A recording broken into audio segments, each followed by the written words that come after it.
Giro d'Italia is being called the toughest race in the world's most beautiful place. This year's edition begins not in the beautiful Italian countryside, but in Scandinavia, where the cyclists will face the tough and tricky winds of a ride right at sea level. And almost 3 weeks later, they will be climbing the iconic Stelvio Pass, more than 9,000 feet above sea level, the highest climb ever in any Grand Tour. That 3-week journey begins right now. This year, the organizers have returned the race to what I think it should be one of the greatest races in the whole world. Starts up in Denmark. Stage number 1 is a time trial, and the first 2 stages are fairly flat. Stage number 3 will be a very special stage. Wouter Weiland, in honor of him, the winner 2 years ago in the Giro in stage 3, tragically passed away in a crash last year in stage number 3. This is the next day, stage number 4 last year, his entire team rolling across the line the day after. His number 108, forever retired by the race organizers, 108, always with us on top of the Giro stage there. A very tough thing it was. Long transfer onto Italian soil for the stage number 4 in Verona. That is the team time trial. It'll be a very interesting stage down the eastern seaboard of Italy on the Adriatic coast. The southernmost point is Lago Laceno, a little tough mountaintop finish there, and that will stretch the legs in the first week of the racing. Then the race will head back to the north on the west side of the country, on the Tirreno side. Watch out for the stage to Assisi. And then the racers, as they get towards the nose, is in the Italian Alps there, Cervinia. Very tough summit finish, as well as the stage to Pian dei Resinelli, another incredibly tough stage. On the Dolomite stages, these are the queen stages of the Giro d'Italia, especially this iconic climb, the Passo di Jau. Passo di Jau they did last year, very tough in the snow. A day that really should mix things up again this year. Now the stage to Alpe di Pampalagos, third to the last stage on Friday, but then the queen stage to the top, the summit of the Passo dello Stelvio, 42 switchbacks, a double Alpe d'Huez. The penultimate day of the bike race will be absolutely iconic for this year's Giro d'Italia. And we will finish with a time trial down in Milano. That he has already finished his stage number 1 time trial. Here he is out on course in the blue colors of the Astana team. Roman Krejcik has been threatening to be on a podium in a Grand Tour. These are some of the very technical corners out on the stage number 1 time trial. A hard left-hander there, and then followed directly by a sharp right-hand bend and a little hole in the apex just for a surprise for the racers. There's Krejcik, we can tell you, has finished already, he had a pretty solid time, 5th fastest when he got to the finish line. It's a good ride for him, and he's a man just trying to minimize his losses in this time trial, as really at the Basque race, he didn't do so good in the final time trial. Roman Krejcik in the finishing house. These riders still to start. Christian Vandevelde of the American on the Garmin squad starts at 11:42 a.m. These are all Eastern times. Mark Cavendish, the sprinter from Sky, he'll be out on course. Ryder Hagedal, also from Garmin, one of our pre-race favorites. Watch for Taylor Phinney. He is hoping to do a good ride, perhaps even win stage number 1's time trial. Alex Rasmussen, Frank Schleck, Ivan Basso, and Michele Scarpone, the last man to start, 1:19 p.m. Eastern time. 8.7 kilometer opening time trial. Here's a profile. Herning is the start town and the finishing town. About 5.5 miles of racing. Almost pancake flat. Take a look at the map. The riders start right in the heart of town. They head to the east and then do a clockwise loop around the streets of Herning. This is the northernmost start ever for a Grand Tour. So far the weather has been quite nice on the riders. Here's the course. These are the very technical corners in the first couple of kilometers. It does straighten out there towards the end, but still a very tricky corner, a right-hand bend to finish off the racing. Brett Lancaster from Orica Green Edge, losing it a little bit on that corner, taking a few risks there. He is out on course. Former stage winner of the Tour of California. That starts in just a few days' time up in Santa Rosa this year. Lancaster showing just how difficult the early parts of this time trial are, Bob.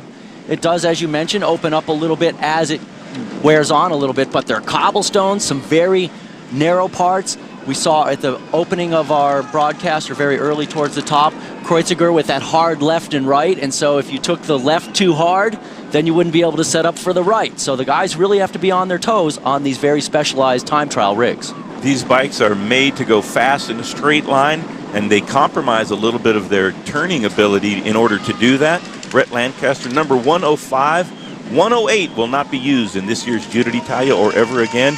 And it is the Orica squad, formerly called Green Edge, that has the luck of the draw to be that series of numbers. And Matt Goss, their designated sprinter and leader for this year's Giro d'Italia, will start with number 100. He won't go to 101, which is normal. All the other teams will. Their first rider will be the one of each numerical digit. But the Green Edge Orica squad will start with number 100.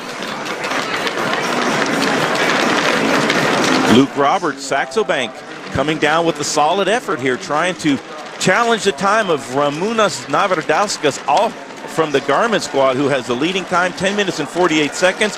Navardauskas starting early in the rotation and is still led throughout the day. Luke Roberts just going to be outside of that, but a solid ride by the young man from Australia. A great job by Roberts as he drives toward the line, still hoping for a top 10. There's still a bunch of guys out on course, but this Garmin Barracuda squad, or Saxo Bank squad, is one that I think is a little bit underpowered at this year's Giro d'Italia. They got some sprinters, but they don't have a lot of men for the GC. Well, they had Alberto Contador last year, obviously. He won the Giro d'Italia, and we should probably mention that that was taken away from him recently, and that was given to Michele Scarpone. So, like you said, Saxo Bank has really felt the loss of their leader throughout the season, not just at the Giro d'Italia, but throughout the season, and that team is not the same as it was the top team in the world last year, with perhaps the best racer in the world, Alberto Contador. Yeah, well, it's really impacted them. Brett Lancaster out on course, Orica Green Edge. You can see once again the full TT rig there, the very low profile machine. Astana rider sweeping through the early turns out on the race course. Orica had a great start to the season. They won the team time trial at the Tirreno Adriatico, and then, of course, they came up, Simon Gerrans winning perhaps the biggest one-day race in Italy, Milano-San Remo. Todd, you saw that. How exciting was that finish? We were absolutely out of our minds at those races, especially watching Gerrans there. He said he could barely sit on the wheel of Cancellara.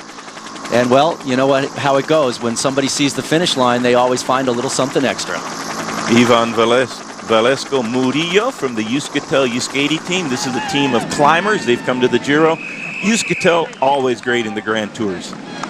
Back up to Brett Lancaster, the Orica squad. Since Milano-San Remo, they've cooled off a little bit, but they come to the Giro with some great expectations. They really do. These guys are looking for stages. No interest whatsoever in the general classification battle for Orica Green Edge.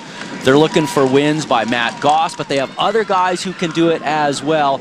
And Goss has already been quite good earlier this year, but 4 second places in the Tour of Turkey. You can see some of the cobblestones here now for Lancaster. So this is a very interesting and sketchy course early on. A lot of technical corners early in the race, and then one hard right-hander before the finishing straightaway. Matt Goss will be the leader of this Orica team from Australia. Brand new team on the block. It's great to see him in all the big races. Very well organized. You don't often see a brand new team so successful already. But Matt Goss, personally, I think he brings some extra motivation. He's been in the Tour of Turkey, like you said, Todd, 4 stages, second place. Oh, man. Some of them by less than the width of a tire. So Matt Goss will be hungry, and he'll be depending on this man, Brett Lancaster, to do some of the lead-out work in those sprint finishes. He for sure will. And, you know, one of the issues with Gossi is that I was talking with their team director sportif, Matt Weiss, before Milano-San Remo. Goss actually was working on his endurance for Milan-San Remo, and he had to give up a little bit of top-end speed to do that, as you know. And so it always changes the game a little bit. But Lancaster, he will be critical in the lead-outs for Goss. And one extra incentive for the sprinters in this opening week of racing, a lot of time bonuses up for grabs. So the pink jersey as race leader, which doesn't very often happen in a Grand Tour for a sprinter, up for grabs. So it'll be interesting to see how Matt Goss does against some of the other sprinters in this here opening stage number 1 time trial against Mark Cavendish and the likes of Filippo Pozzato. It's going to be a real dogfight. And a lot of times the sprinters can take it easy in the time trials. Not so this year in the Giro d'Italia if they want to have the pink jersey as race leader in the opening few stages. Yeah, I think a lot of... Pretty close. He's coming to the finish line. It's going to be extremely close. Let's see what we get here. It looks like we are going to have a new best time, or is he just going to miss it? Just missed it just a few seconds later. Well, we'll take a quick commercial break. Don't go anywhere. Brett Lancaster in the finishing now, second fastest on the day, but Navardowska still leading. Mark Cavendish in the start house, looking pretty relaxed there. I wouldn't say blasé, but maybe trying to maybe not put in the maximum effort that he's maybe capable of. Brand new dad, and his girlfriend presumably watching up in England, Teta Todd, and their new daughter, Delilah, I believe is her name. Mark Cavendish in the start house. The greatest sprinter in cycling today, maybe the fastest man on earth. Yeah, he's been incredible. His march up and all the Tour de France stages he's won over the years, and 4 seconds for him to start his Giro d'Italia. He has picked out 6 stages that he'd like to be competitive in.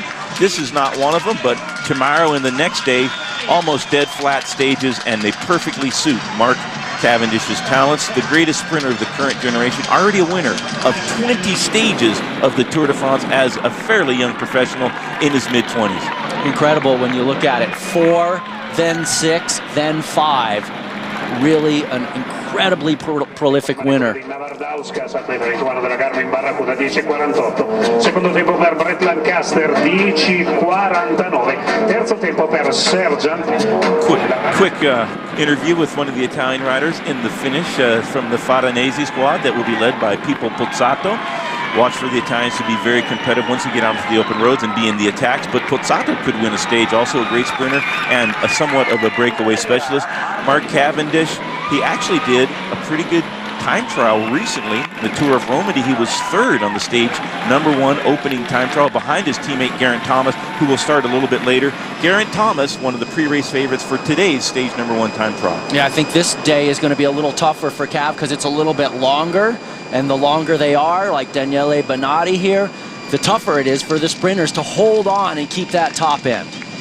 Daniele Benatti getting towards his finish. Ramūnas Navardowskis from the Garmin squad already in the finish with the fastest time so far, 10:48. Here's Benatti coming down the final few 100 meters of the bike race.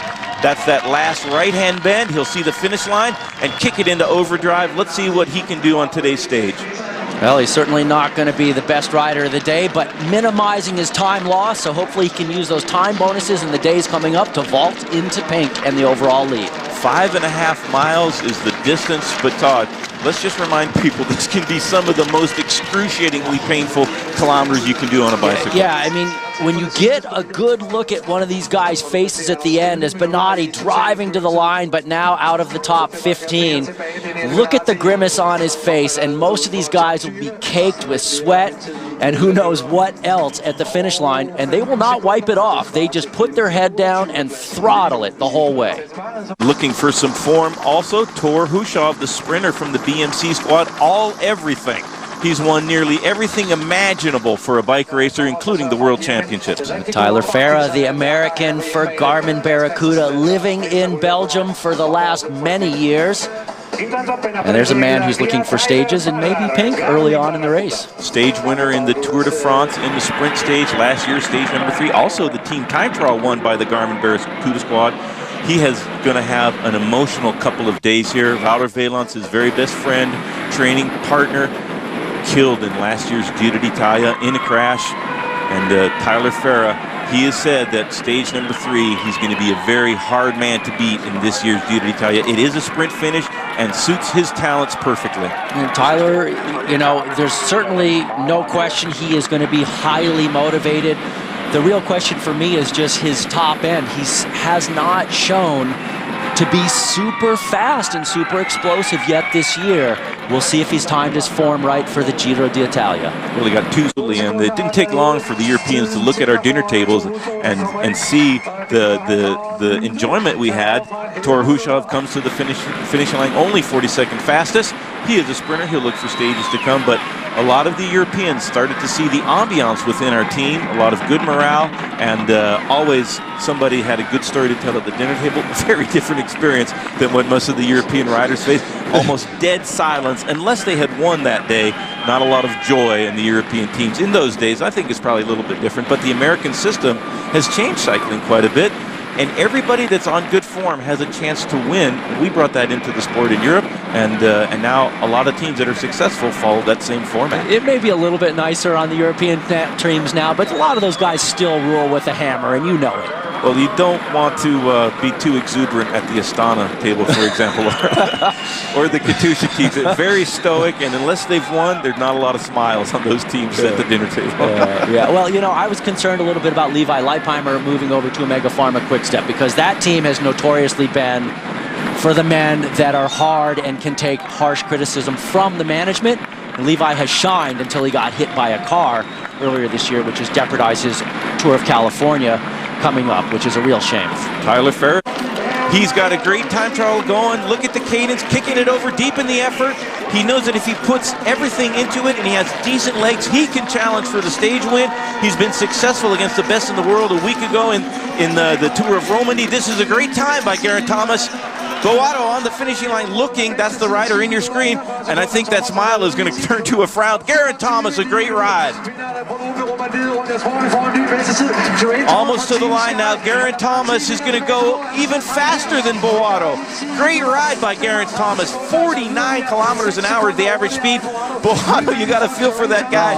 He took the race lead away, but he only got to keep it for one rider. The rider that started behind him, Geraint Thomas, doing a spectacular ride. That's the fastest time. That's going to be very tough to beat.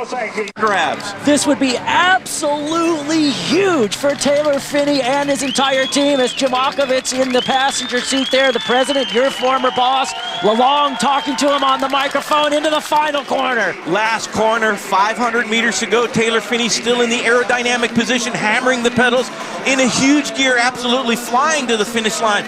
Still under 10 minutes. He's got 30 seconds to get to the finish line. He can do it. It's going to be close against Phinney and Geraint Thomas. Geraint Thomas on absolute fire, but Taylor Phinney coming to the finishing line now, just about 150 meters to go. He's got it, I can see it, I can feel it. This is going to be a new fast time. Taylor Phinney will lead the Giro d'Italia when he hits the finishing line. Great ride, 10 seconds faster than Geraint Thomas. Taylor Phinney, the young American phenom, leading the Giro d'Italia. Is this good enough for the pink jersey? Great ride by Taylor Phinney. We're going to take a quick break. We'll be right back. Don't go anywhere. Oh, this is the man that hates the time trial. Joaquin Rodriguez. Great climber, punchy sprinter, almost unbeatable when a race finishes at the top of a climb. He's a great climber, but the time trial, this is his weakest discipline. He's absolutely horrible. He's lost a lot of stage races in this particular discipline, the individual race against the clock. That's what makes cycling so special in the Grand Tours. You have to be a complete racer. You have to do everything well. You have to be the best of the best at each discipline. That is what makes a Grand Tour champion so special. And a guy like Alberto Contador or Cadel Evans, or of course, Lance Armstrong, supreme in the mountains and absolutely fantastic in the time trials. Good ride by Gustav Erik Larsen, pushing the time. He's got a few hundred meters to go. This is a good ride, but he's going to fall outside the time of Taylor Phinney. That will be a big sigh of relief for the young American. Taylor Phinney now looking almost unbeatable in the time trial. Perhaps only one rider left that can beat the time of Taylor Phinney. Gustav Larsen, a good ride. He'll finish 4th fastest on the day. Solid effort. Ooh. High average speed, 22 seconds slower than Taylor Phinney. That's a lot of time for Larsen to be down on Phinney. But you know, Taylor Phinney absolutely scorched the course. Just think of Taylor Phinney's last half, only a second faster than Larsen at the halfway point. Yeah. Only 5 kilometers, 3 miles to the finish line, and he beat him by 22 seconds. So that's an incredible ride by Taylor Phinney. Here is Alex Rasmussen, maybe the last man in this field that can beat the time of Taylor Phinney out on course. Yeah, I'd look for a solid ride out of the second to last starter, Jan Barta for NetApp. But still, Visconti here, he's going to be suffering in this time trial. These are your current standings, led by the young American phenom, Taylor Phinney, 10:26, scorching the course. putting almost 10 seconds into Geraint Thomas, who's in second, Rasmussen third, Boaro fourth, and Larson fifth. He's some of our pre-race favorites. Ryder Hagedal 29 seconds down. Roman Kreuziger 36 seconds down. Christian Vande Velde, a decent ride, but look at that, 45 seconds slower than his fellow countryman Taylor Phinney. Absolutely dominating. Stage 1, 8.7 kilometers for Taylor Phinney. This is Filippo Pozzato, the big star of Italian cycling, out on course. Well, Pozzato finally did get a race win this year earlier in the season. Not long ago, within the last couple of weeks, a little bit of a smaller Italian race, but good for the confidence. And he was the man that broke one of the longest droughts in history at the Giro d'Italia for an Italian for a stage win a couple of years ago. Winning almost 2 weeks into it, he finally got an Italian to get a stage. Look back, replay here. Pozzato carrying some good speed there. Very technical course. The opening kilometers, lots of twists and turns. Little chicane here. Big, powerful rider, Filippo Pozzato, a classic specialist. He was very competitive in the Tour of Flanders against an unstoppable Tom Bonen earlier in the spring. He's a former winner of the biggest one-day race in Italy, Milano-San Remo. Filippo Pozzato out on course.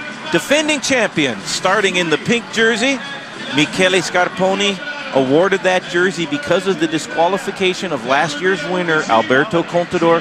Michele Scarponi has said, it's nice to have this jersey, but it's much more important to me to win it out on the open roads. He has 3 weeks to do that. Stef Clement here for Rabobank. The Dutchman, he's actually a 4-time Dutch national TT champion, including last year. That's why he's got the special jersey. So he's one of the guys that could put in a good, very good ride here in the TT. But I got to say, the way Taylor Phinney torched that course, you just got to think that nobody's going to be able to touch him. In the distance there, in the blue and lime green colors of Liquigas Cannondale, 2-time winner of the Giro d'Italia, Ivan Basso. He started 4th from the end. The leader of this team, Liquigas Cannondale, along with Lampre, the 2 top Italian teams in professional cycling. A lot of pressure on Ivan Basso. He's put a lot of pressure on himself. It was questionable just a few weeks ago whether or not he would even do the Giro d'Italia. He's already 16 seconds slower at the halfway point. A lot of pressure on Basso. Not a bad start so far. He'll look for the mountains later. Michele Scarponi about to start his rendezvous with destiny. Out on course now, Michele Scarponi, the defending champion by way of disqualification, out on his time trial course. A great climber, not a noted time trial specialist. The last man out on course. Everybody has started this year's Giro d'Italia. Way he can pass Taylor Phinney. He's already gone outside of that. Taylor Phinney, Stage 1 time trial winner of the Giro d'Italia 2012. Way down the standings, tumbles Michele Scarponi, but Taylor Phinney safe in the finishing house. He's going to win Stage 1 of the Giro.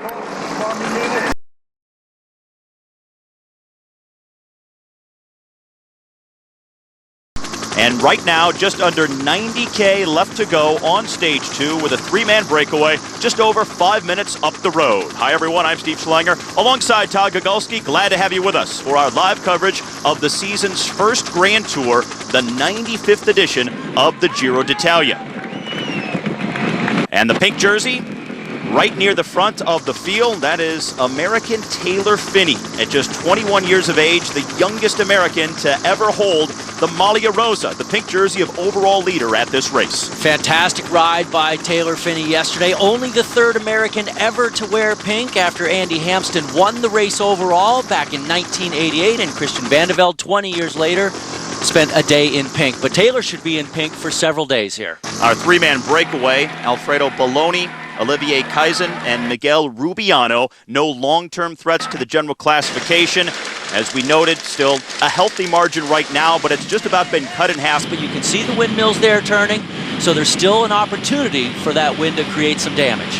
Here are our 3 leaders as we are now underway with our live coverage of Stage 2 at the Giro d'Italia, and we'll continue with more right after this here. First day of racing, that's the literal top 5. He's got a 9-second lead on Geraint Thomas, and the bottom of the page there features some of the top GC riders as the race unfolds. Ryder Hagedal, the best placed among them at 29 seconds back for Garmin Barracuda.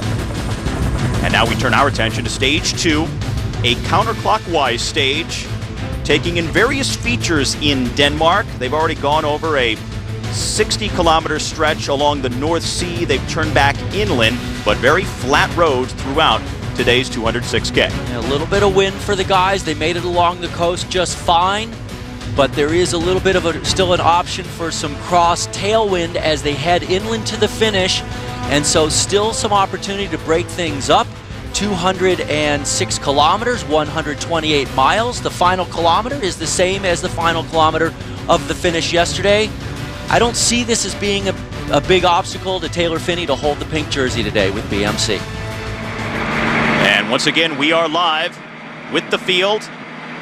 Mark Cavendish in the rainbow jersey behind a couple of teammates. You can see him there alongside the Lamprey rider, one of the outright favorites for a victory today in what should be a field sprint. Mechanical issue off the back of the field here. Seen a few mechanicals already today. And we're down to just about 81 kilometers of racing left to go. Andreas Dietziger, the NetApp rider there from Sweden. His first Giro d'Italia, and actually this team is one of the wild card teams that was invited to the Giro. Well, with the mechanicals, some of the crashes, now we get a look at the front end of the main field. Even though it is flat, there are wide, well-paved roads. By no means is the racing easy because of the wind that you often encounter in Scandinavia and because of just the nerves of the riders in the first couple of days of the season's first Grand Tour. You got to be ready for anything. In addition to that, the roads get just a little bit narrower as they get in toward the finish. The last 30 kilometers or so, they get on more secondary roads. Movistar here looking like they're having some mechanical issues with one of their men. Pablo Lastras and Pardian, his teammate at the back. Movistar riding for Francisco Ventoso today, their top sprinter. But riders just trying to get back into the field. It's so flat all the way today that even if you're off the back, provided you're not injured or having a really bad day, it shouldn't be too difficult to regain contact. It's kind of an interesting shot there, but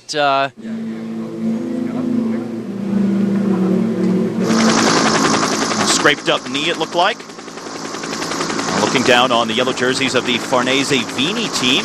And Steve, one thing to note, it is pretty chilly out there today. Only in the 40s, which is quite cold. A lot of guys before the time trial yesterday were saying, Burr, we can tell we're far north. It is really cold for the Giro. It's a very different type of racing, not only the weather, but the types of roads, just the mentality that you have racing in Northern Europe versus once they go down south into Italy for the remainder of the race, beginning with stage 4 after the rest day on Tuesday. They'll pick up with a team time trial on Wednesday, their first day in Italy this year. You can see Sky all over the front there. This is Farnese Vini in the brightest jerseys of the peloton. One of the NetApp riders there, taking a natural, getting pushed by his teammate. Farnese, an all-Italian team. All 9 riders are Italians. We only have 2 leaders, Oscar Gatto and Filippo Pozzato.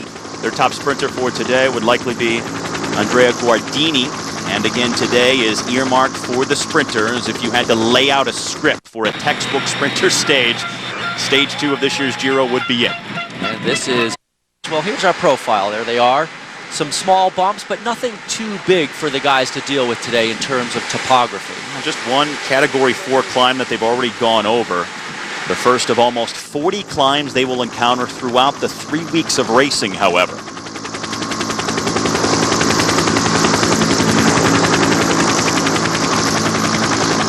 It's a celebration of cycling in Scandinavia, the northernmost point that any Grand Tour has ever gone to. Up in Herning, Denmark, and in this area for the first 3 days of this year's Giro d'Italia, the 10th start abroad for Italy's Grand Tour. And we'll continue with our live action right after this here on The pink and blue, the team of Lampre. They're here for just the GC this year with Michele Scarpone. Somewhat of a controversial decision. They've left their top sprinter, Alessandro Patacchi, at home. A winner of 25 Giro stages in sprints throughout his career. But while they've come in recent years with split ambitions, the GC for Scarpone, the sprints for Patacchi, this year they are all in for Scarpone on the general classification. And they have the little prince, Damiano Cunego, as the bit of a spoiler. He'll be looking to maybe go for some of the stages, or who knows, maybe just take Scarpone's back if he falters and try and pick up the torch. Scarpone has not looked great earlier this year, and actually Cunego, his teammate, has looked better coming into the race, but Cunego is not calling this his priority, and Scarpone certainly is. A lot of guys have been a bit off form. Ivan Basso for Liquigas is one as well, who is still trying to ride into the proper form in his home Grand Tour. So that's what makes it such an open general classification this year. No outright favorite the way we had last year with Contador. And back here, lots of chaos in the field. A rider goes down. That's a Lotto Belisol, man. The second rider we've seen hit the deck so far today on a left-hand turn. Just the typical road furniture? Yeah, road furniture, a little bit of wind, just a lot of chaos. And we got to remember, it's the first open road stage, but you can see cross tailwind out of the left, guys pushed over to the right. Still not getting a good look at this man to see who it is. That's Gianni Meersman. Oh, Meersman's been riding great. Pretty good sprinter for them, and a guy who they're counting on to maybe get a stage win at this year's race. Yeah, I don't know that a pure fast man day like today, that he would have been a factor on the podium. But some of the days where it's a little bit more sort of difficult into the sprint and maybe some of the fastest guys eliminated, he could have been really a factor. Hopefully he's not too injured. Look how narrow it gets here on another right-hand turn. And this is roads, we were talking about how they get a little bit smaller in the last 40K of the race or so. We're still at 70K to go, and things are a little hectic. Seems fairly innocuous, but you have to always be on guard. The second day of the season's first Grand Tour, a three-man breakaway, still holding on to a lead of 3.5 minutes. Now under 70K left to go. Nicholas, who really wants to shine on home roads at the Olympics, is Mark Cavendish. His team, the Sky Boys in the blue and white, riding at the front. Every intention of putting Mark Cavendish in position to get a stage win at the end of this second day of racing.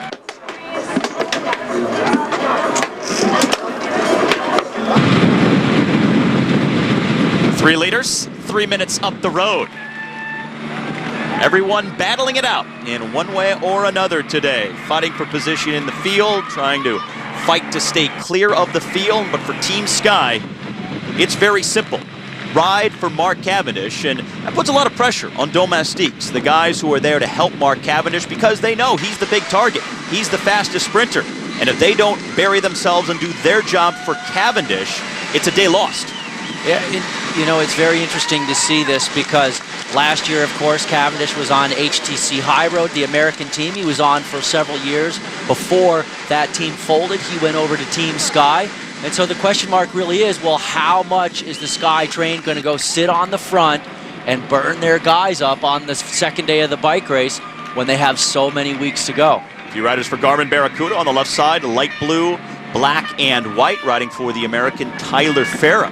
How about that? Perhaps back-to-back American stage wins if Farah could get a sprint victory today on the heels of Taylor Phinney's time trial win yesterday. Well, Tyler Farah is definitely gunning for these first couple of road stages in Denmark, especially stage 3 tomorrow, because his dear friend and former training partner, in fact, his adopted, basically brother, European brother, Wouter Wayland, passed away last year in stage number 3. And so Tyler is a man on a mission. He's been motor pacing back in the States, came back over to Europe just a week before this started, and he is ready to go. I think in terms of matching up the skill sets of what Taylor brings into the sport, you know, yes, Taylor, I think, has the strength to not only be one of the best, if not the best time trialist in the world, but also, a la Fabian, a potential winner of Paris-Roubaix, Tour of Flanders, and Ghent-Wevelgem, and some of those major one-day races in Belgium. I mean, this year, you know, it's interesting, guys, because this year Taylor's spring goals were twofold: Paris-Roubaix and the opening stage of the Giro.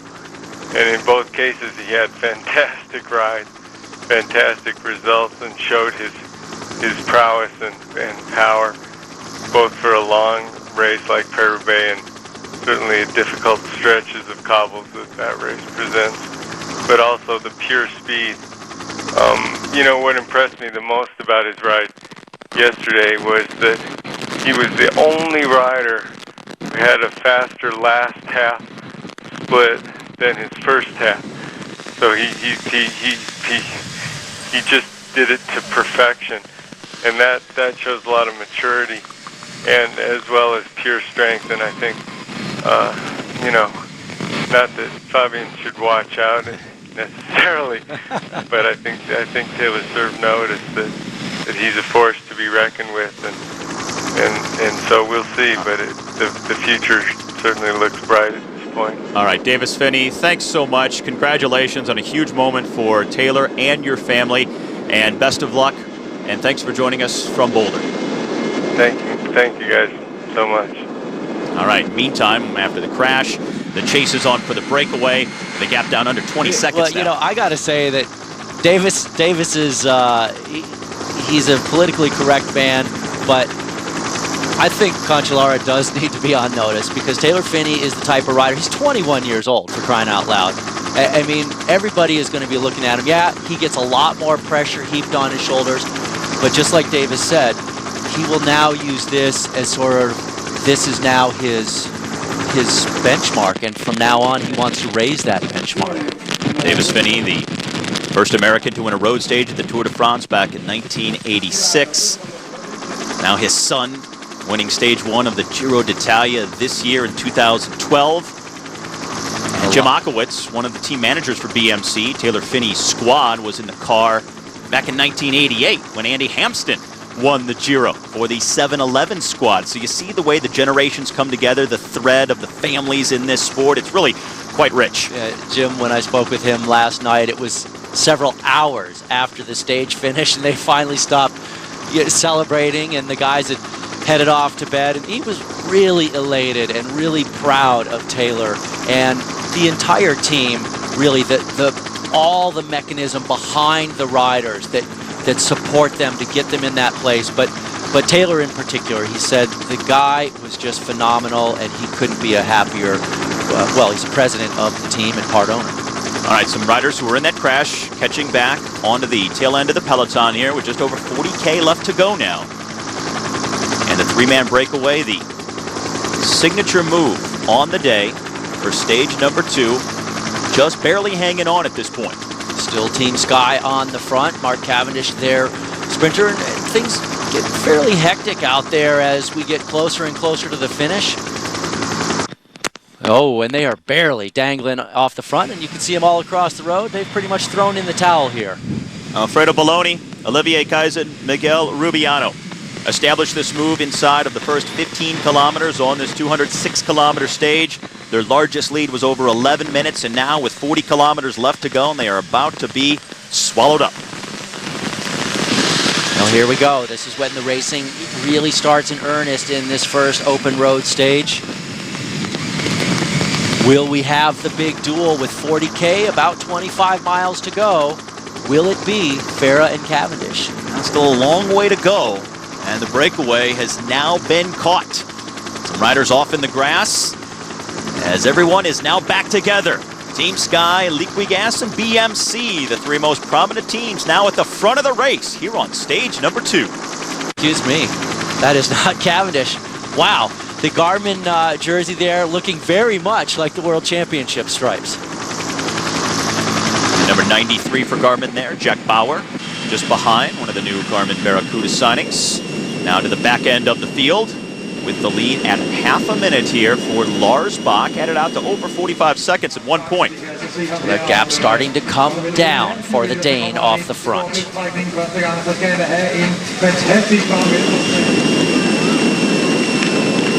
Ben Hermans, number 174, the rider for Radio Shack at the tail end there. He was caught up by some of the crashes earlier, had to work to get back on the tail end. Now we're back to Bach, who's 30 seconds ahead of the field with 21K left.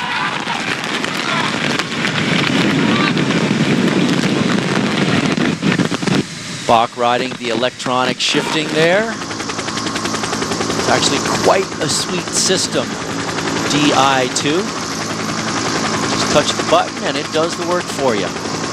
Lampre, the team in the pink and blue on the right-hand side of the road. Typically at the Giro d'Italia, you'd say, wow, they're working for Alessandro Petacchi, trying to get him a stage win. But Petacchi has been left at home. They are riding for the GC, and the GC alone with Michele Scarpone and Damiano Cunego taking stage hunting opportunities when they present themselves. Well, you can see from this overhead, the roads are fairly narrow, so there's definitely a reason to use some of your guys right now, use their strength to keep your GC men at the front. Kreuziger is up there with the blue of Astana as well, and you just got to do it. You got to use guys for position. Remember last year on stage 2 at the Giro, it was Petacchi for Lampre just beating out Mark Cavendish for the stage win in a controversial sprint. As Cavendish yelled at Petacchi when they crossed the line, feeling that he veered into him, took his line, and they exchanged some words, but Petacchi's win stood. Well, it's always sort of splitting hairs as you see the tailwind, cross tailwind right here for the riders out of the left. So pretty fast, still a great position for Bach to be off the front. You never know how the officials are going to look at one of those finishes, but it didn't really, I agreed with the officials last year. Petacchi didn't do anything egregious, and Cavendish just got beat, so it goes. All right, down to the final 20K for our leader. It's been a 20K effort off the front for Lars Bach. Middle of the screen, pink jersey, Taylor Phinney. Nice to see Taylor right up there, but I don't see any teammates with him at this particular moment. Last glance I got at him, he had Mauro Sant'Ambrogio with him, but right now he's just sitting behind that Astana train. Astana in the... Taylor Phinney with a bike problem, 8K from the finish of stage number 2. He just came out of the back of the peloton, chain was off, mechanic jumped out of the car. His whole team's gonna have to come back for him right now. Taylor Phinney expecting to hold Amalia Rosa for the first few days of the Giro on a flat sprinter stage, but now with 8K left to go, he's got to give chase. Moments ago, he was right behind Mark Cavendish at the front of the field, and then this. I don't know what, there he is jumping back on his bike. I don't know what happened. We didn't catch it on camera, but his chain's definitely off. He was in a great position, had his teammate Danilo Weiss right next to his side. He was behind Mark Cavendish and the Team Sky Riders, the very front of the peloton. Positioning was perfect, and now Taylor Phinney forced into a desperate chase to hold on to the pink jersey with 7K left to go. Well, he's got a huge motor, we know that. His team director, John Lalonde, in the car right there. Lalonde will be on the radio telling everybody, get back here, we need to drill it and get Phinney back into the peloton. And what is going through his mind right now? Oh, just stay calm, Taylor. Stay calm. He's got the motor. He can get back into this peloton. So he's 38 seconds behind the field now. They're inside of 7K left to go. Marcinski for Vacansoleil on the front there. A bunch of Sky men behind. Phinney on the right. Front of the race on the left. Domaine Felu is the top sprinter for Vacansoleil. He was caught up in a crash earlier. Got back on. He's within the field now. But Team Sky with several riders right behind Marcinski at the front. There's one of Taylor's teammates. Great to see that. And you saw Taylor just flying through that corner. And there are maybe two of his teammates. It's looking good for Taylor to get back in. He's 29 seconds out of it. That's just one man. And that's Weiss once again. That's the man, the Swiss man, who was pacing him in the peloton. How often do we say it? Even on a flat stage at the beginning of a Grand Tour, you have to always be on guard. Case in point in the final 10K here. Now 6K left to go. 25 seconds back for Taylor Phinney as he tries to race back into the confines of the peloton. The key is not to panic here for Taylor. Weiss will bury himself for Taylor to get him back up there. Now it's down to 24 seconds. Things are looking very good for Taylor. He's getting back in the mix.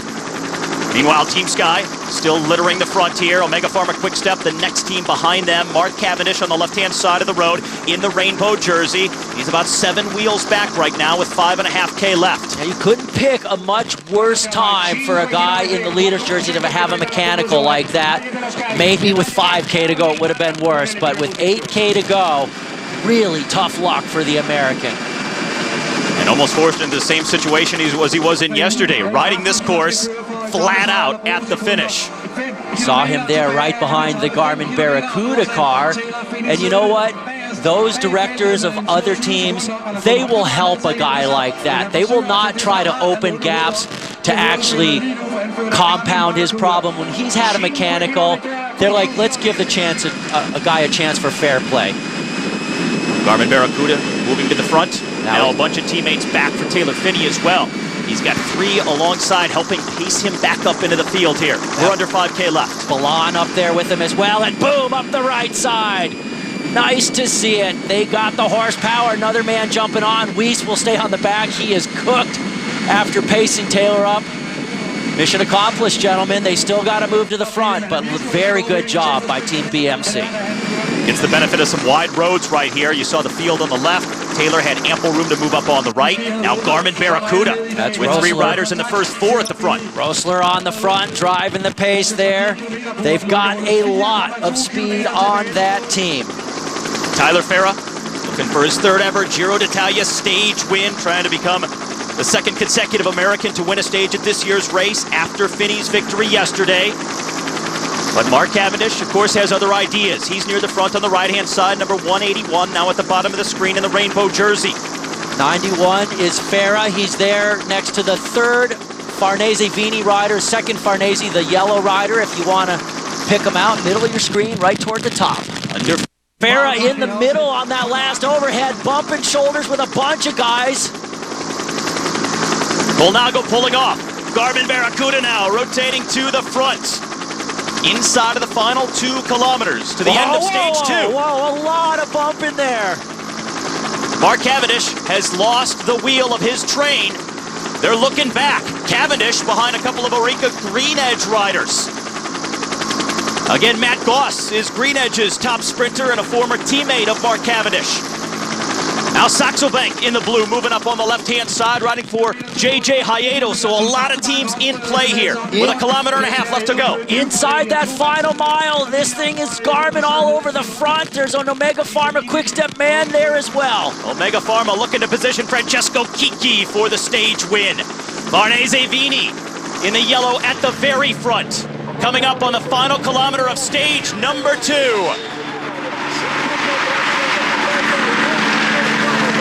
The first open road stage of the 95th Giro d'Italia, and now they are on the gas here. Green Edge in force coming to the front, riding for Matt Goss. Now, Garmin Barracuda trying to launch Tyler Farah. He's right behind Mark Cavendish.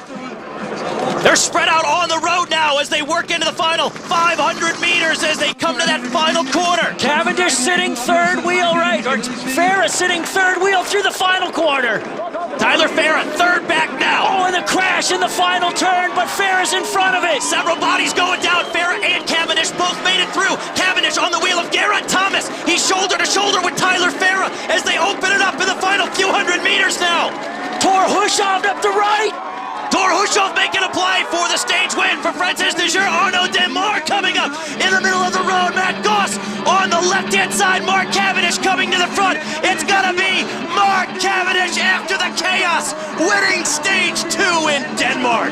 Yikes, that was chaotic at the end. Hushovd the first to hit it, but Cavendish came with the speed, and he silenced everybody in the final 150 meters. The crash taking down a few different riders. That is Theo Boss. The top sprinter for Rabobank hit the deck there. And that's Kristoff, the sprinter out of Norway for Katusha. Everybody lost their lead-out train. It was a freelance all the way to the finish. Tyler Farah still had 1 man there at the end. Looked like he was in good position. Cavendish was about 5th through the final corner, but he had the speed and he opened it up. Well, again, proving that whether it's a lead-out train, whether it's going on your own. Cavendish can do it in a multitude of ways. And Alex Kristoff there, Kristoff is really from the eye next to the forehead there. Kristoff has been really fast this year. And mixing it up, dicing for that field sprint. It is sketchy. This is a Katusha team largely just here for the GC ambitions of Joaquin Rodriguez, but when you're going for a sprint, even when you're trying to stay safe, things can happen. Taylor Phinney made it across safely. He regained contact with the field after having the mechanical issue 8 kilometers from the finish. His teammates paced him back up. Here's that final corner. Guys bumping in. It was the Rabobank man bumping shoulders and then losing control and causing the crash. Well, Boss had gone down, and then you see one of the other Rabobank riders pointing to a teammate saying, you go for the sprint, because he knew that Boss was out of it. Look at Cavendish here, third wheel. He's sitting on Farah's wheel. Hushoff goes up the left for BMC. Now it's Cavendish and Farah right up the middle. But look at that, Cavendish opening it up, and he has the speed. Farah just did not have the speed there, and Goss trying to hold him off, but he cannot, and Goss fading to second there by the line for Orica Greenedge. Cavendish trying to throw the arms up, a little bit of a wind, having to grab the bars as the bike almost blown out from under him. A year after finishing second on stage 2 at the Giro in the controversial finish with Alessandro Patacchi, no controversy today. A convincing win in the sprint for Mark Cavendish, his 8th individual Giro stage win of his career. So his first win as a father. After his girlfriend gave birth a month ago, Mark Cavendish, the winner on stage 2 of the Giro d'Italia.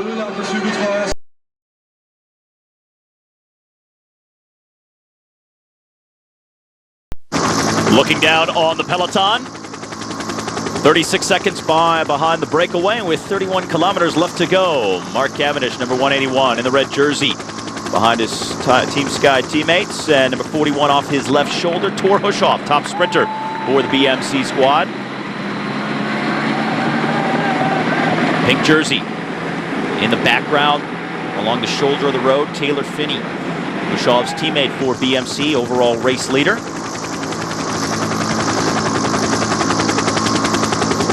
Taylor Phinney and the BMC team looking to try and bring that pink jersey to Italy, and the team general manager Jim Ockwood's telling me yesterday they think they can do it.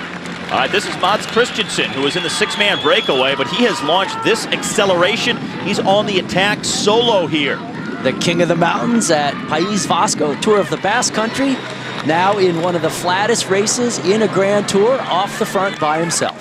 He's a Dane, riding in the final day in Denmark before the Tour moves back down to Italy.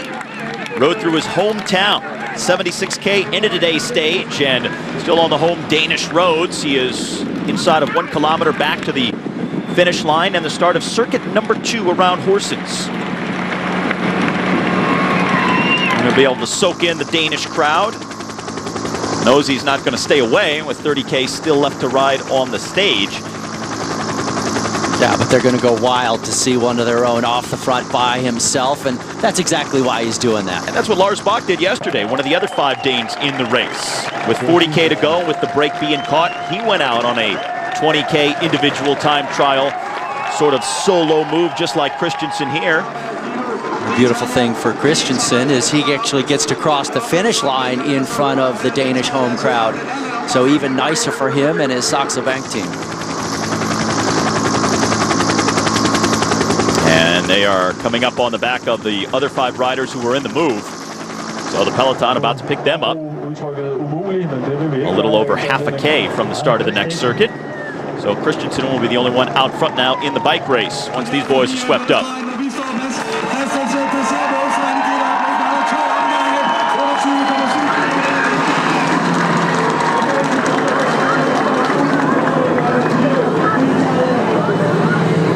Long, flat, and wide. Perfect for a sprint at the end of the stage, but right now it's just the end of circuit number 1. 5 of the 6-man breakaway on the stage, gobbled up by the field, And the Dane Mads Christensen still out there by himself. He's already crossed the finish line here as they start the second of the three 14.3K circuits around Horsens. Christensen picking up another second here from the last time check, and now just coming back down to the 34 seconds. But you're absolutely right, Steve. It is still a dangerous thing at the end of these bike races. Lots happening on these circuits. We've seen all these different traffic islands, signs, things, as well as the corners, plus the intensity of the racing heating up.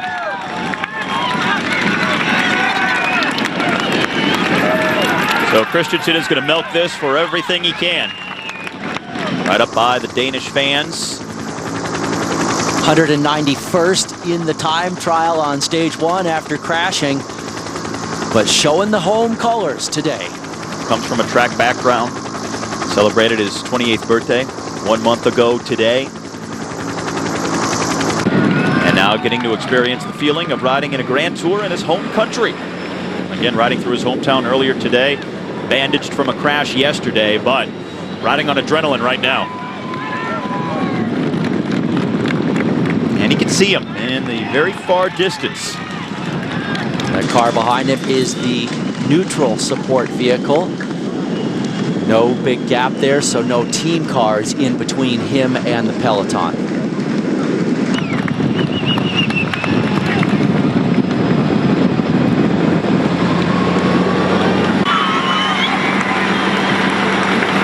Gas Cannondale in the bright green near the front yesterday, also near the front of the field today. Fabio Sabatini is their sprinter, but really this is more about a play for the GC and keeping Ivan Basso out of danger. And yesterday we really didn't get a great look at a true field sprint because of the crash that happened, so a lot of guys that would have been dicing it for the field sprint eliminated in that crash. Right. Christensen there, the neutral car went out of the gap a while ago, sped ahead of him, so that it's now just him looking back and seeing that peloton right there breathing down his back wheel.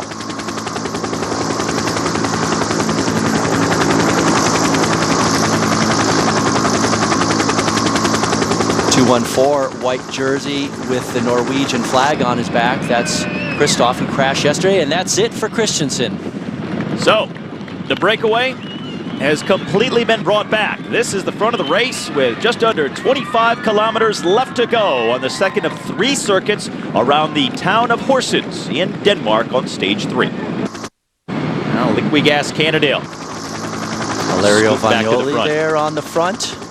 Just keeping things moving for Liquigas Cannondale. They've got Sabatini for the sprints, and they also have Basso for the overall. So dual purpose to keep that team at the front and out of trouble. Now, we've noted it's a very emotional stage 3 for Tyler Farah because it's a stage in honor of his fallen friend Wouter Wayland, who died on stage 3 last year at the Giro after winning on stage 3 back in 2010. Stage 3 is also very interesting because, as you see, Taylor Phinney behind the Liquigas Cannondale riders, and Ivan Basso in particular, just 5th wheel, Phinney in the pink jersey. Stage 3 also been a curse for American Christian Vande Velde, 2 years in a row in 2009 and 10, crashing out of the Giro on stage 3, skipped it last year before coming back this year. So at the risk of setting in motion a series of events that could lead to a jinx, I mention that just to acknowledge that we're down to the final 10 kilometers, and so far so good for Christian Vande Velde. Fingers crossed for Christian making it through this one okay, and I've got a good feeling. They've seen the circuit 3 times already, so. Light blue and white, that's Colnago. Sasha Modolo is their top sprinter. Domenico Pozzovivo is their top GC rider. FDJ, the team in white behind. Last stage opportunity on stage number 2 was Jeffrey Soup, a lead-out man for their sprinter Arnaud Demar, who finished in 3rd place, admitted that he lost his top sprinter. He was trying to lead him out, couldn't find him. Yeah, he was almost apologizing, you know, saying, look, really, I wasn't going for it on my own. I just realized I had nobody on my wheel, so I had to go for it. 10K now left to go. Liquigas Cannondale still at the front. Now Saxo Bank in the 2 shades of blue coming up on the left-hand side of the field. JJ Hayedo would be their top sprinter. They are a Danish team, so Well, they would love to get a win in the final day in Denmark. And they got both of the Hayedo brothers there, but typically they'd be going for JJ, but you never know. One guy have a little bit of an off day. Always nice to say, hey, brother, why don't you take up the flag today? Michele's on a rough banging yesterday. So far, haven't seen quite so much of it today. Last turn on this course is going to come just inside of 2K to go to the finish. See that Astana rider looking over his shoulder, giving the Sky rider a little hand sling just to pull him up into the gap. Cavendish sitting fifth wheel. Tyler Farah, number 91 there, just behind Robbie Hunter. That is Mark Cavendish, number 181 for Team Sky in the red jersey. Trying to make it 2 for 2 in Denmark. It's Robbie Hunter right on his wheel, and presumably Tyler Farah right out of our picture behind Robbie Hunter. Indeed, that's him. So there's the bike race. Cavendish in red, 2 wheels behind him, Farah for Garmin Barracuda, and Cavendish's teammate, or Farah's teammate, right in front of him. 4K left to the finish. Omega Pharma Quickstep, FDJ, Astana, the teams lining up behind Team Sky and Tyler Farah. Here comes Farnese Vini moving up the left-hand side of the road. But no secret about what's happening here, what's taking shape. A battle between Mark Cavendish, Tyler Farah. Who could spoil it? Liquigas Cannondale in the green colors moving up the left-hand side of the road. There they are. Ivan Basso sitting second wheel. It's Agnoli pulling Basso there. This is Theo Boss. So he is definitely not going to be contributing to the effort at the end of the day. He went airborne in the final turn of yesterday's stage, hoping to be set up for the sprint. Just 500 meters from the finish line. So Rabobank now in the orange and blue on the left-hand side at the front. 3 riders hoping to set up Mark Renshaw, who was looking to set up Theo Boss yesterday before the crash. You got to have a plan that works on the move. You got to adjust on the fly. Daniela Bonatti on the right-hand side for Radio Shack Nissan. He's just behind Mark Cavendish now in the red jersey. Inside of 2 miles for the guys. So 3 Sky Riders ahead of Mark Cavendish.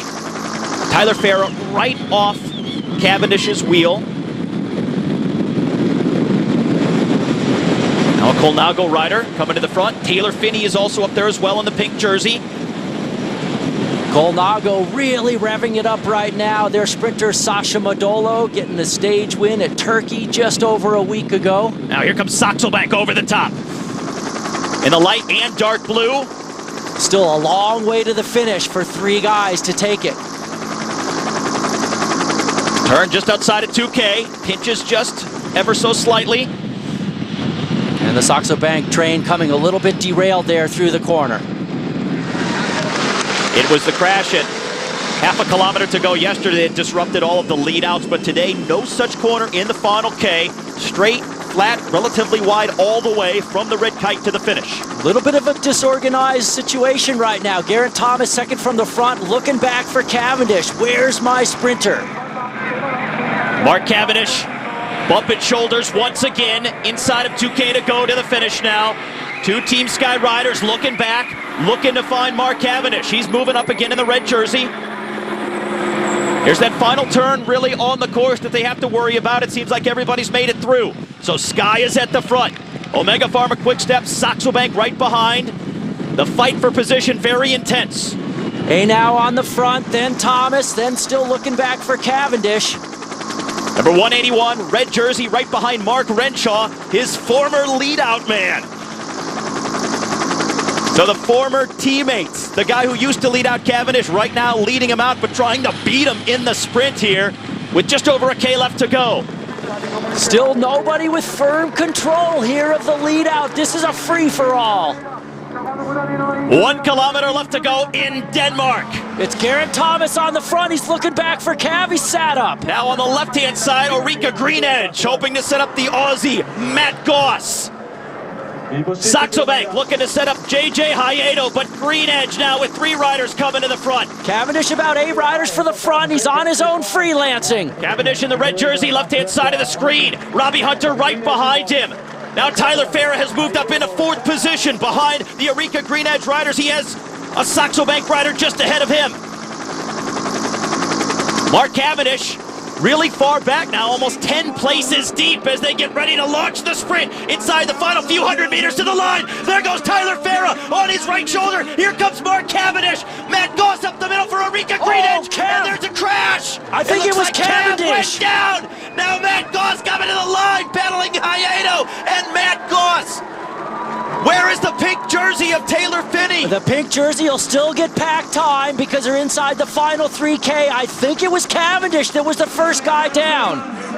And the there's pink Taylor jersey. Phinney that has gone down. Taylor Phinney, the pink jersey, crashing inside of the final half K. Mark Cavendish also crashing. Matt Goss winning the stage. Once again, a big crash inside of the final kilometer of a sprint stage in Denmark. Goss gets the win, but a messy finale there, straight road, massive crash at high velocity. Stage 3 of the Giro. Are you kidding me? They will all get the same time as the pack that they were in, but a lot of skinned bodies, hopefully nobody too damaged. Well, we talked about the corner yesterday, and Taylor Phinney still on the ground, the last to get up here. Of the guys who went down, we saw Mark Cavendish back on his feet, even though his kid is entirely ripped up. He's carrying his bike. Walking across the line. You still got to cross the finish line. We'll have to see how Taylor Phinney is at this point. Yesterday, Taylor saying after his crash that he tumbles well. I hope that's the case today.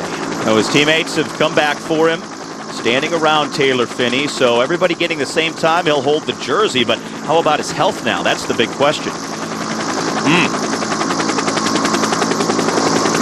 Just again, once more, underscores how difficult it can be.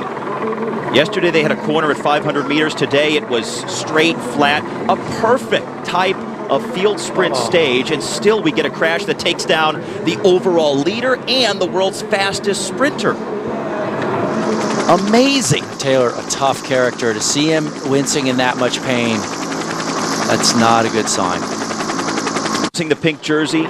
So there's Cavendish at the bottom of the screen in the red jersey. You can see him there moving a little bit to the right. He's not really in a great position. Keep your eye on Cavendish. That's the first man I saw.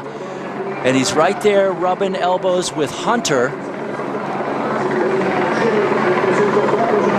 Moving up the right, red jersey there, Mark Cavendish on the outside. Still nothing crazy going on. No sign of Phinney yet. Still looking for the pink jersey.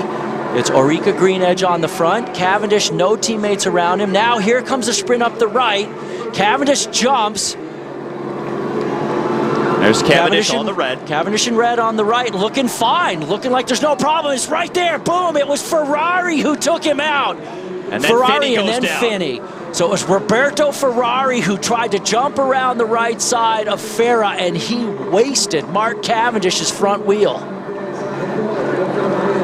So And then Cav Phinney came from behind. Cav was the first He was rider the to go first down. man down. Right there, that's Ferrari who comes across, takes him out. That was a bad move by Ferrari to make a big sideways move like that, and then he throws up his hand in classic Italian form. That wasn't my fault. What are these guys doing? Come on. So Phinney caught up in the remnants of that after Cavendish had gone down.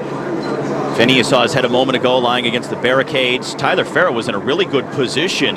He was ahead of Cavendish, but Matt Goss had the lead out, and after finishing second yesterday to Mark Cavendish, comes back a day later, gets the sprint win in stage number 3 that again produces drama for some of the big names at the Giro. Yeah, there's Ferrari. Look at that move. No way. Not cool. Look at him from the left to the right. Ferrari should have gone up the left side. I don't know what he was thinking there. Wasted Cavendish, wasted Phinney there. Cavendish got run over by a liquid gas Cannondale rider. Almost had another rider ride into his helmet, just missing him. Gnarly crash. Wow. And probably going about 38 miles an hour at that point. On the left side of the screen in the blue, Tyler Farah just didn't quite have the suds, but he was in front of the crash. Torhushov there, you can see in the red for BMC. We still haven't heard anything definitive about Taylor Phinney. So another chaotic ending to a Giro stage. We see the ambulance. Not sure if Taylor Phinney is in it. We did not see him get loaded in, but we'll try and sort everything out. We'll come back with post-race report in just a moment. Still sitting on top, that 9-second lead on Geraint Thomas. That is the actual top 5, and then below that, some of the other big names, including Mark Cavendish, who hit the deck first. His entire kit was ripped up. It didn't look good, but he was up, walking towards the finish with his bike over his shoulder. And now the podium presentation for the 21-year-old American. Right ankle taped up, limping out to pull on the Maglia Rosa for another day. Let's just hope that that ankle turns out okay. Sure, it'll be x-rayed. The team saying he might need some stitches. How about Roberto Ferrari taking out the world champion and the race leader all in the same hit? That guy is not going to be very popular. In fact, I think he'll be hiding out in the peloton the next few days. Yeah, it's not going to be a visible presence at dinner tonight, no doubt. Look how heavily wrapped up that ankle is. Looks like they probably have some ice on it underneath the ace bandage. So Phinney, good thing he's got a rest day coming up tomorrow. Still hope to continue. Still able to smile a little bit.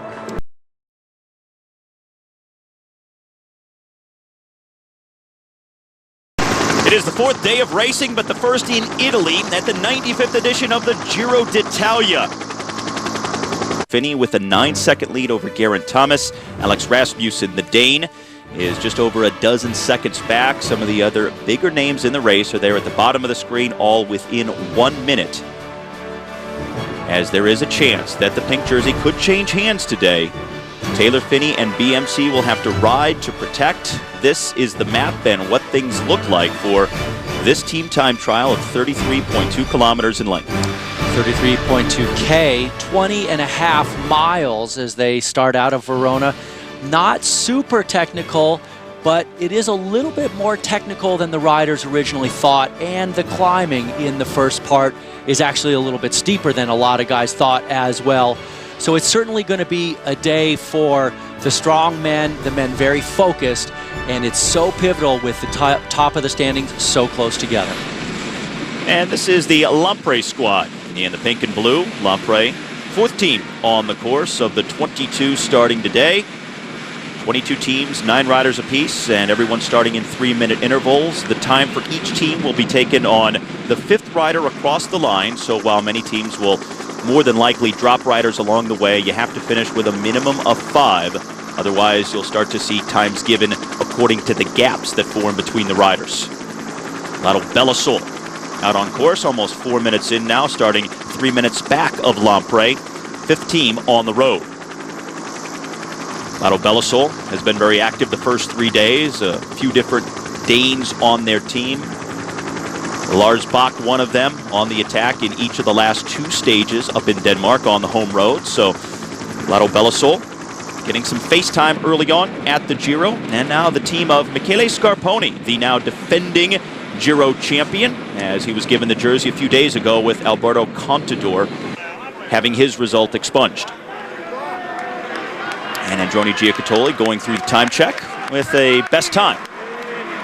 Best time by 15 seconds, but it's really, as this day goes on and we see the faster teams coming out, we expect that Androni Giocattoli will be losing a pretty decent chunk of time. And I actually think today's going to be a really tough day on the Lampre squad as well, with the defending champion Michele Scarponi, as well as former winner back in 2004, Damiano Cunego.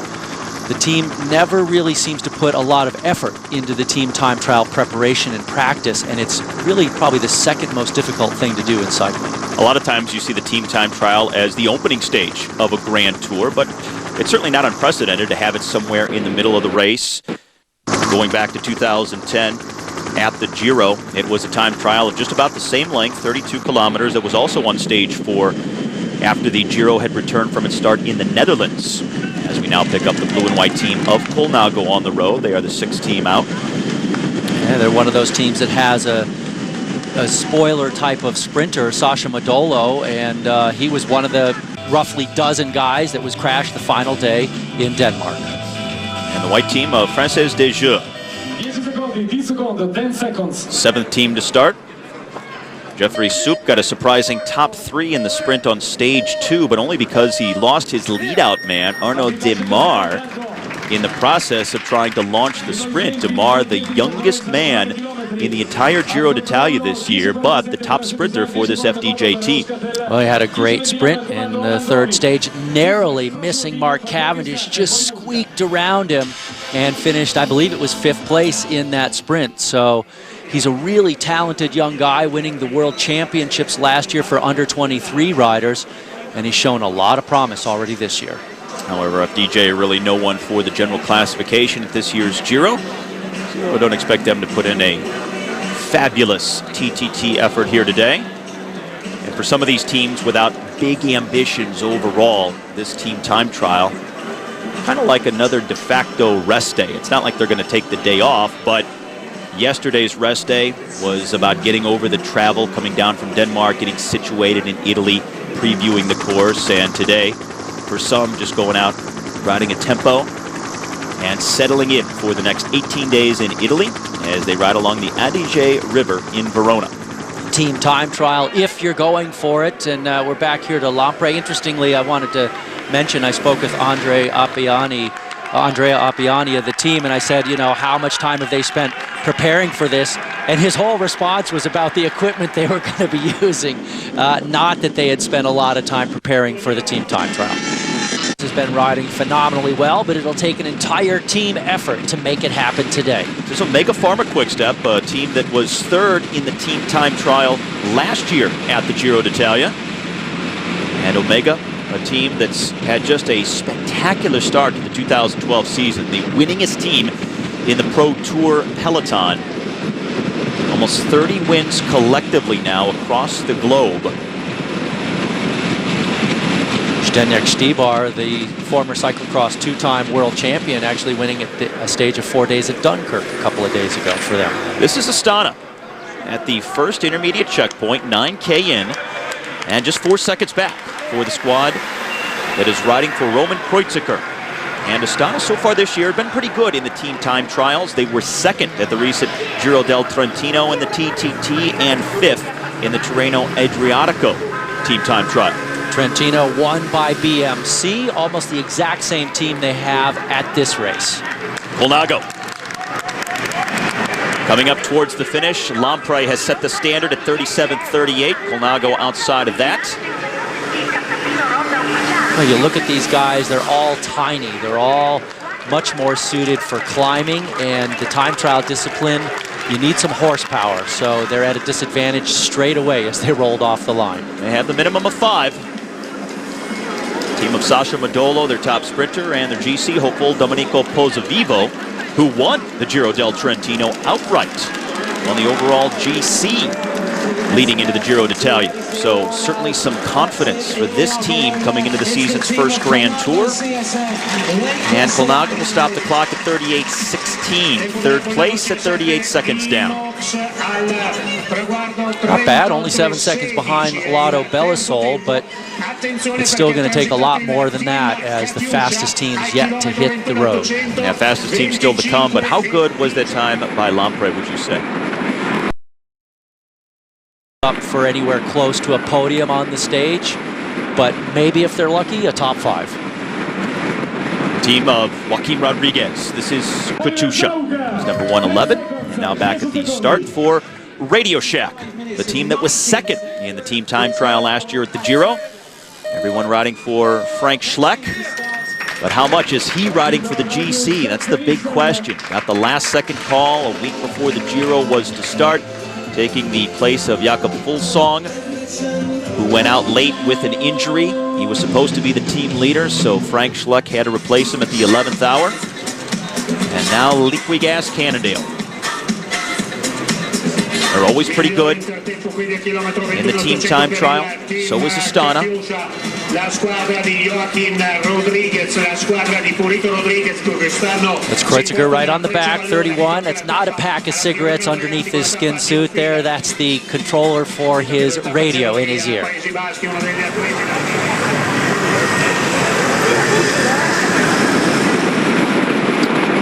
So Katusha down to the final 6 kilometers of this 33.2 kilometer team time trial stage.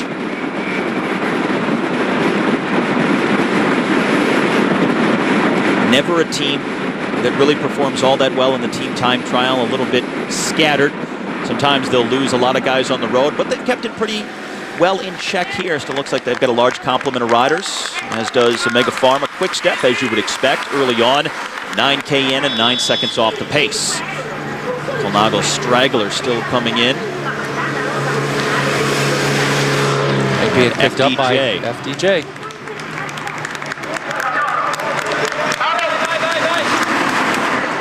So all those guys that finish off the back from their team, they lose whatever time they lose. Frances Deja going outside the time of Lampre, so the pink and blue team of Michele Scarpone will hold on to the top spot for now. Looks like they're down to 7 riders, losing 2 on the road. And we've mentioned how the time is taken on the 5th rider across, and there are some opportunities for certain teams to, with a good ride, take over the race lead and grab the pink jersey today. But a rider, in order to assume the pink jersey, has to finish within the first 5 riders in order to get that time of the team. So, for instance, Geraint Thomas, who's 9 seconds back of Taylor Phinney, if his Team Sky Squad has a good ride and they beat out BMC by 9 seconds, then Geraint Thomas has to finish with the first 5 riders. If he gets a gap beyond that, then he wouldn't necessarily take the jersey. That's right, so they have to look out for Thomas. And once again, Katusha, Joaquim Rodriguez on the back there. Number 111. Rito. A lot of action out on the course right now. Alex Rasmussen getting dropped. Now that's the man who's a big danger man for Taylor Phinney. 10 minutes and 7 seconds. Well, Rasmussen starts the day 3rd place on the GC, 13 seconds back of Taylor Phinney, but he needs to go ahead and finish with the first 5 to get the time of the rest of the squad. If he finishes back of the first 5, he'll get whatever physical gap there is to his time. And I am looking for all the guys here, and he's not in this group. So the question is, are they going to wait? I think they're not. He got dropped too early on the climb. He was waving them ahead, so just might not have the legs. Well, he's not a good climber, and the thing is, you got to think about the days to come and the fact that Tyler Farah could still get time bonuses and move into pink. They have a lot of options on the Garmin Barracuda squad this year, as we're now up to Ulrika Greenedge. They have all 9 riders together still. And Garmin Barracuda also has Ramunas Navardauskas 18 seconds out of the lead, so maybe they pin their hopes on him. Also, Greenedge. Oh, look at that. Whoa. Yowza. And, you know, the time trial bikes, first of all, they don't handle nearly as well as a road bike in a corner. Second of all, the guys are completely cross-eyed. They're going so incredibly hard, and this illustrates it right here. It's even hard to just close down a few lengths gap on your teammates to get it back together here. Well, you get into such a rhythm. You're working in concert with one another. If that gets disrupted, it's hard to get it back. Now, Liquigas Cannondale, the team that won 2 years ago in the team time trial in 2010 when Ivan Basso went on to win the overall. Another great time for Basso's squad this year. Doing a great ride, no doubt about it. They got more than the minimum number of riders, or they had. They still do. One guy looks like maybe sitting up.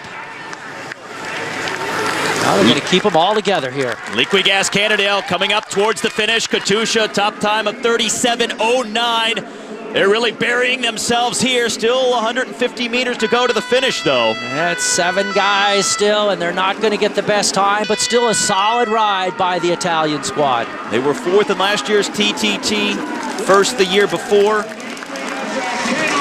They have 2 top 10s so far this year in the TTT discipline, and They come in third best at 21 seconds behind Katusha. Van Basso there, second man across the line. Good ride for them. Not a sterling performance, but solid. Team Sky.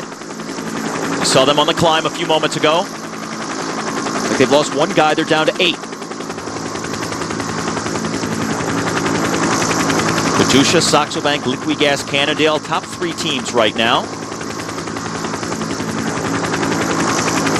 So with Rasmussen struggling for Garmin Barracuda, depending on what Sky does, Geraint Thomas, remember, 9 seconds back of Taylor Phinney at the top of the GC as the day starts. That bobble in the corner by Orica Greenedge has really cost them. Their rhythm is all messed up. Realize they start out with a planned rotation, everybody on a certain wheel. That all got messed up because of the reshuffle in that corner. Now the man who had the issue in the corner, number 107, Swain Tuft for Orica Greenedge, and that's a tough way to celebrate your 35th birthday, which he is doing today. Yeah, he's also a 6-time Canadian time trial champion. It's not like he's not skilled at the discipline, but anything can happen in the team time trial. It's really the second hardest thing to orchestrate in road racing behind a field sprint lead out. 9 riders still in the picture for Orica Greenedge. They're still trying to get all 9 back together. Now this is BMC on the climb. This is Taylor Phinney, second from the back. Taylor's looking surprisingly good considering what he's been through. He is spinning a little bit of a lighter gear, maybe just trying to keep some of the real torque off of that ankle. You can see his teammates looking out for him as well. I think Taylor's coming through this all right. Taylor not known for his climbing strength in general. This is Jack Bobridge off the back, trying to close it back down to his Orica Greenedge teammates. Bobridge, ordinarily a terrific time trial rider, and now we spring up to Astana as they're inside the final kilometer now. Katusha, surprisingly spirited ride of 37.09. They have the lead at the moment. And Astana going to be close. Looking to make it close here, yeah. Not going to get it, but they're going to be in there. They're now on the cobbles. 150 meters left to go to the line. Astana didn't figure they would win. They just want to position Roman Kreuziger so that he can unleash the power in the mountains.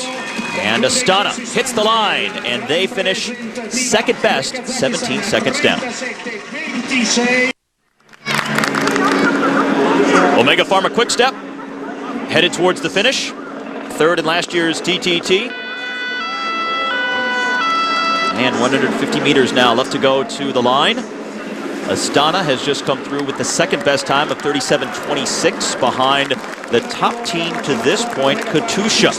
And now Omega Pharma Quick-Step is going to slide into 4th place at 19 seconds down. time for Omega Pharma Quick-Step. Brings back fond memories, the TTT. It is one of the most harsh experiences you will ever have on a bike. Absolutely riding out of your skull. Garmin Barracuda, the team that had the best time at the first intermediate split, 9 kilometers in. But their top rider in terms of GC time coming into the day, Alex Rasmussen, was losing contact with the rest of his teammates on the climb in the middle of the course. Now Orica Greenedge, the squad that won the team time trial in Tirreno Adriatico this year. And at the second checkpoint, they're 15 seconds down. Well, not a great performance by them, but that point where they almost had the crash really disrupted them. It took them several kilometers to kind of get that rotation dialed back in. There were all kinds of gaps in their group, and when there are gaps, that means more guys are in the wind, more guys are working, less rest. It just compounds the effort. Cam Meyer, the rider, number 106, sitting at the very back of the team. And now the very last team on the course. A moment ago, BMC. We jump forward to Garmin Barracuda, the team that started 3 minutes ahead of BMC. And I do not see Rasmussen in this group, so looks like he has gotten dropped out of the squad. This is Eureka Green Edge, and Taylor Finney off the side of the road for a moment. Just picked him up there right at the tail end of something happening there, and now he's to the back, and BMC is coming apart. He was pulling weeds out of his wheels, and look at this. Taylor down in the ditch. Nice riding, Taylor, to keep that one up. Holy cow, and look at the leaves and the brush that gets stuck to his left wheel. That is unbelievable. Good job by the young man from Boulder, Colorado. Two-time winner of the under-23 Paris-Roubaix. He's got the bike handling skills. So some of the weeds are still stuck as he tries to get back onto the tail end of his group. He's the last man from the team here on the road. They're holding up. They're waiting for him. They need him to get back within the mix here before they really crank it up once again. Now hopefully that weed will not get sucked up into his jockey pulleys on his rear derailleur and then cause him to have to get mechanical assistance. So the pink jersey up for grabs here in the team time trial on stage number 4. Yeah, it's looking very much like Ramunas Navardauskas for Garmin Barracuda may ride into it.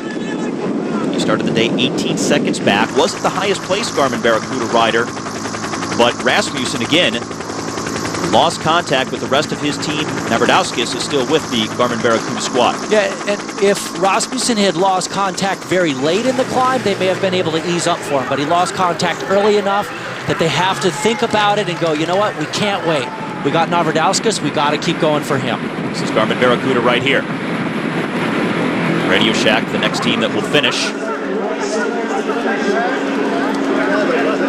A long straight in the final kilometer. Kept a lot of guys together. Sprinter Daniela Benatti didn't really figure in the first couple of sprints on stages 2 and 3. We'll see how Frank Schleck is going in the mountains as their top GC rider as the Giro unfolds. Last year this team rode into a second place finish in the team time trial at the Giro. And they're going to finish outside of the top 2 today as Radio Shack stops the clock. In 6th place, 23 seconds back of the leading team, Katusha, now on stage 4. They really put a lot of focus into this. They actually got up to Denmark a day or two earlier than most teams to work on their team time trial a little bit. Alan Piper was telling me he thought it was going to be critical. It looks like it's paying off for him. Ryder Hesjedal is making a run for the general classification for this team at the Giro. He thinks he can win. They designated him as the leader back in November, and they are riding for a team time trial victory today and to position Hesjedal near the top of the general classification. That is Peter Stetina, number 98, dropping off the pace. But still plenty of riders. They needed 5 to cross the line to get the top time, and Garmin Barracuda moves into the lead in the team time trial by 5 seconds. In position to win their second TTT of the season. There's Tyler Farah as he finishes things up. He'll be looking forward to these sprint stages as well, but a very great ride, very orchestrated by that squad. Ryder Hesjedal was 29 seconds out of the pink jersey as the day started. Here is the pink jersey, 3rd from the back for the only team now left out on the course, BMC, final of 22 teams to start, and this is where it gets interesting. They trailed Garmin Barracuda by 11 seconds at the first checkpoint. They were over half a minute back at the second. We saw Taylor Finney and another rider go into the grass during a tight corner. The team had to wait for them before they got back up to speed. So how much has that cost them as they work their way to the finish? And they need to be within 18 seconds of Garmin Barracuda to maintain that jersey, or else it rolls over to the shoulders of Ramunas Navardauskas. Taylor Finney, with that right leg heavily taped up, 3 stitches in his ankle from the crash during the sprint on stage number 3. At the end of stage 2, he also had a small crash, but a mechanical kept him stagnant for much longer than he had hoped, had to chase back on. So it's been something every day except for the opening stage when he won the individual time trial.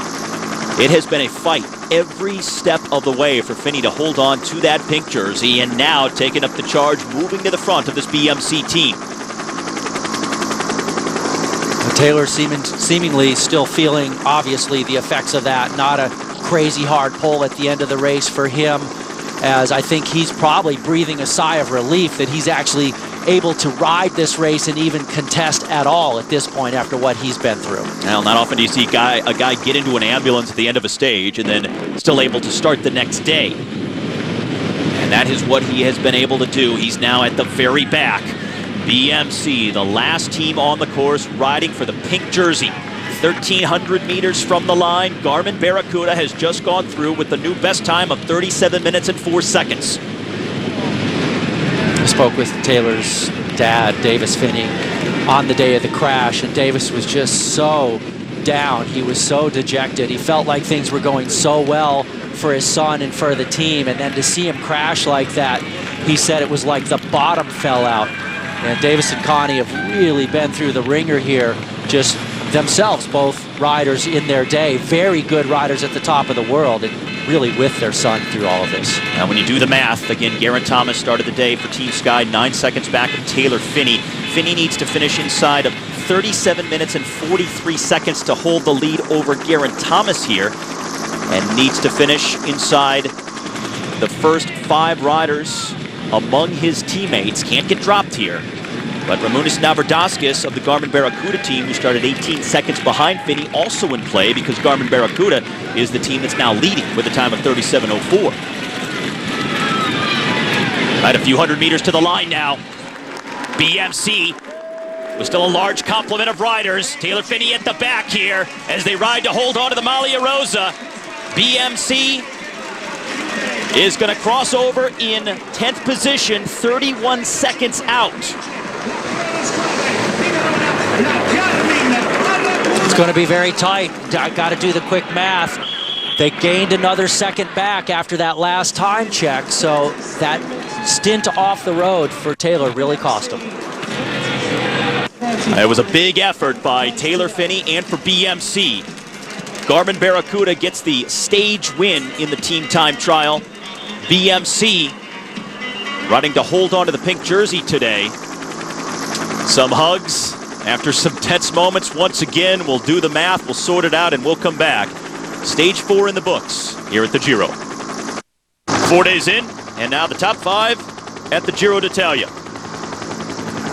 General classification has Garmin Barracuda's Ramūnas Navardaskas as the new leader. His teammates, Tyler Farah, Robbie Hunter, Ryder Hesjedal lined up behind him. Taylor Phinney losing time, but now 13 seconds out.